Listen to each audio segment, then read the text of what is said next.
Good evening. We begin tonight with the effects of high gas prices. It's impacting the way meal delivery services drop off meals and fresh produce. According to Meals on Wheels, some volunteers have stepped back because they simply can't afford to fill up their cars.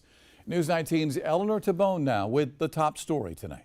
Kenyatta Tyler says Fuchsia SC provides her with produce she wouldn't normally be able to buy. With us being extremely low income, it helps us to be able to afford vegetables. Because unfortunately, a bag of chips is a lot less than a head of lettuce. She says having that produce delivered allows her to care for her family. With me, it's because my husband is disabled and I have to choose between caring for him and working a full-time job. And unfortunately for us, that's just not a possibility. It is a concern. Gordon Schill from Fuchsia SC says to try and cut back on driver mileage, volunteers' routes have been altered. Consolidate the routes, trying to make sure that when a volunteer loads up some boxes in their car, that they're driving as few miles as they possibly can. They're giving of their time and they're giving of their money by filling their gas tanks, and they're just not able to do it as much as they'd like right now because of the high gas prices. Andrew Boozer from Senior Resources says prices are concerning volunteer Meals on Wheels drivers,